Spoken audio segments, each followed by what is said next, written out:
Well, Finland is like a family member to me, so I love Finland, but of course some things get on my nerves. Finland is, for all its social justice, the laws and everything, Finland is a pretty conservative country. The people, I think, are kind of, their personalities are very conservative. And one example I'll just share with you, I was at a party one time, and I stood around in a circle with a group of people, and for, I'm not kidding you, like 10 minutes, no one said one word. It was just silence. And I thought, I am not going to be the first one to talk just because I'm American. And I didn't. But by the end of it, I was ready to just like freak out, kind of. And actually, I liked that too because I developed an appreciation for silence in Finland. I really did. But then the other part of that is I think that Finland has the laws in place to make for an equal society, but the reality doesn't always match up to that. One example I'll give you, I was teaching English at Helsingin Sanomat, which is the big, it's like the Star Tribune. It's a big media company in Helsinki, so the cosmopolitan center of the country at a media company you'd think would be pretty open to diverse people and whatever. And I had a private lesson with this guy, and I was asking him some questions like you ask in an English class, like who do you live with, who's your wife, girlfriend, and he was like, I have a boyfriend. And I was like, oh, okay. And he said, I'm not out at work though, you know. So he said he felt like while there, I'm not really sure what the laws are on like marriage and stuff, but the laws are there to support him, but he did not feel comfortable being out at work and necessarily in the city. So I think that Finland is a country where they pride themselves on having those laws in place, but the people kind of haven't quite caught up to the laws, whereas in America we kind of go the other way. Like we really have to push our laws from the bottom up or something like that. So. Yeah. Well, for me, it's also the 5 hours of daylight in December that I can do without. I prefer what we have here. Now, to put things in context for those of you who don't know geography, Helsinki, which is more or less the southernmost part of the country, is on the same level as the southern edge of Yukon Territory here, or Northwest Territories in Canada. So, and then the country goes on north from there. So where we grew up, there's only 4 hours of daylight in December. So anyway, that's the one thing I can do without. Right, and Minneapolis is like Milan, Italy. It's the same latitude as northern Italy. So, you know, although with a different climate. Okay, so there you got sort of some perspectives of the you know, the good and maybe the things that people don't miss. But I think we'd like to open it up to the audience, and if anybody has any questions. I think this is the first person. Well, I'm Marcia Järvelä. I'm a Massachusetts Finn with my roots in Elimäki in Finland. And I visited there in '69, and it was a very white country. And I'm so excited to be in Minneapolis, where we have such a wonderful pool of immigrants from all over the world. And I'm just wondering, what's happening in Finland with immigrants from Middle East, Africa, and how are they welcomed, received? Marco? Is it Marco or Marco? Marco. Marco. Yeah. So let me just reiterate the question. So the question was, how are immigrants being received from different parts of the world in Finland nowadays? Especially non-white. Especially, yeah, from different, like from the Middle East, for example, or from Asia. Exactly, or Africa, for example. Well, that's a big issue in Finland, and we are still struggling with it. I mean, for such a long time, we didn't have any immigrants or refugees coming. And then it was end of 90s, we got a big group of people from Somalia that we have also here. And that was like, and it was also during the economic depression, people were losing their jobs, and then we somehow had to find a way how to deal with the group of immigrants, and we still haven't got over it. And especially with the Somalis, the problems are really big, and they are overrepresented in unemployment rate and in criminal rates. But we are trying to figure out the ways, and it's happening slowly. It takes time. It takes forever to get used to the fact.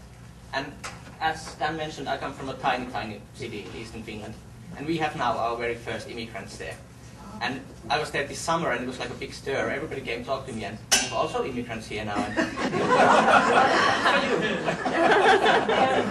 From where?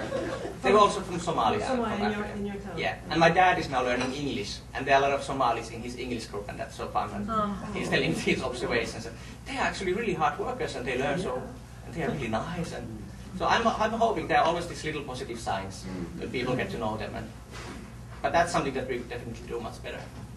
Thank you. Can I add one thing?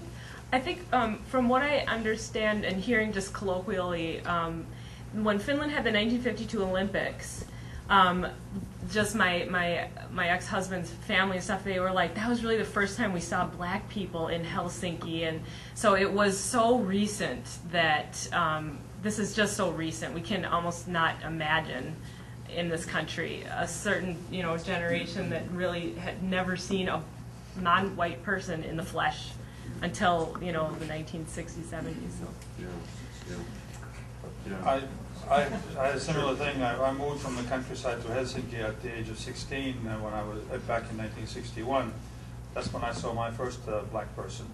Other thing about Somalis that I was just in Finland a few weeks ago, and I understand it that the two large concentrations of Somalis in the world outside of Mogadishu are in Finland and in Minneapolis. Yeah. And there are a lot of sort of people in Finland that have relatives in Minneapolis. And so there's a lot of sort of interchange between Finland, Minneapolis, Minnesota, and Somalia, which is interesting, this triangle. That who knew that would ever develop? But it's really fascinating. Yeah, it's sort of a new thing. Can I say something? The next person. Oh, yes. Yeah, about immigrants. One thing that's kind of making it more difficult is the language, because you don't learn it in 2 months.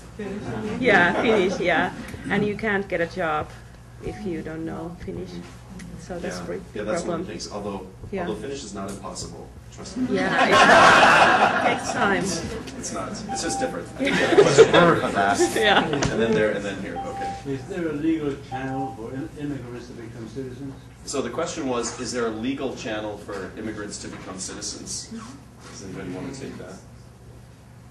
I sat in the immigration hall with lots of folks from all over the world, and I wasn't trying to become a citizen, but I'm pretty sure there was a process that was similar to the U.S. It's pretty hard. I mean, not easy, but I think there is a process. Sure, and the language is one of them. Yeah. Though you have to be able to reach a certain level of proficiency in Finnish. Yeah, you have to be able to spell these. Exactly. Okay. So the next, I think, was back here. Then we'll go here and here. Okay. I wanted to follow up on the Somali discussion, because there was an article in the Minneapolis Star and Tribune this week about a contingency from Sweden who was in town, and they were going through the Somali malls and the shopping and observing how the Somalis here have started businesses and how well they're thriving as entrepreneurs and businesses and hiring people, and trying to figure out how it was done, because they were having problems in Sweden with unemployment in the Somalis. And I know one comment in the article was, that a lot of the Somalis would speak Swedish to this group because some had lived in Sweden and a lot of them had relatives in Sweden and presumably Finland. I don't know if you read that article. Did you have any reaction to it, or? Yeah, was there a question, a particular Well, the question, or more was like a? did you have a reaction, or what's the difference economically that you can get a thriving community going here? That's what the Swedes were here, and I was wondering if the Finns were trying to do it. So if you didn't hear, there was an article in the Star Tribune about a group from Sweden that was looking at how the local Somali businesses are doing well here in Minneapolis, and sort of wondering what the difference is here as opposed to in Sweden or, say, Finland, right? And the question was sort of, I guess it's more of a question for, do you guys have a comment on that? Do you want to comment? Well, but the only thing I could comment is that I was just there for a few weeks, so I didn't have time to get in depth into these things. But they do have a problem, and I think the language is a big thing. But they are also scattered throughout the country, so I guess this is another problem for them, is that they don't feel as much of a community, because the Finnish government will place them in all kinds of different localities, assign them their housing and so forth. And so I don't know for sure how well they are integrated into the economy. I don't think, I get the sense that they are not.